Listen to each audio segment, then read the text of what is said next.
За Уурхангай аймгийн Батүлжийн суманд уулуурхайн том жижиг 40 гаруй компани үйл ажиллагаа явуулдаг байна.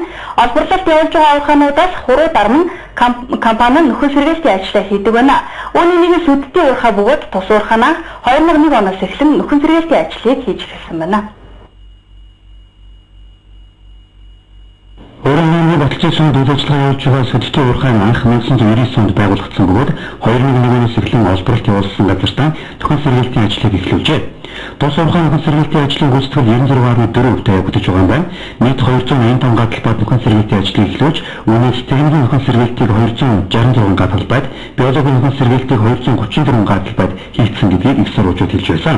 Түншлэн нөхөн сэргээлтийн үед эхлээд шар шаргаар хүчиж, дараа нь хар шаргаар хүчиж, хөрслийг нягтршуулж, модлог ургамлуудыг тариалсан гэдгийг уурхай механикч хэлсэн юм а. Нөхөн сэргээлтийн явцад нийтдээ 312 мянган гаруй модлог ургамлуудыг тариалж, нийт 10.9 тэрбум төгрөгийг нөхөн сэргээлтийн ажилд зарцуулжээ.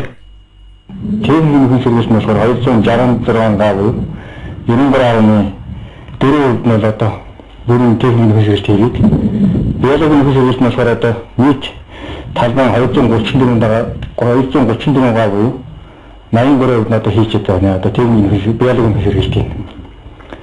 Тэгээ үүнд одоо биологийн нөхөн сэргээлт хийсэн талбайдаа одоо модлог ургамал буюу олон настай одоо тийм ургамлыг одоо ихээ тариалсан. Уурхай аймгийн Батүлжийн суманд байрлах Сүддийн уурхай хамгийн анхны нөхөн сэргээлт хийсэн талбай дээр бид хүрэлцэн ирээд байна. Та бүхэн хэрхэн сайн нөхөн сэргээлтийн үйл ажиллагаа хийсэн бэ гэдгийг бол яг одоо ард хаачлан харж байгаа болов уу гэж бодож байна. Уурхай компаниуд маань олборлолт хийсний дараагаар байгалийн онгон төрхийг хадгалж нөхөн сэргээлтийн үйл ажиллагааг бас хийсэн зүй зүйтэй гэснийг бас тасанд хэлхэн зүйтэй болов уу гэж бодож байна.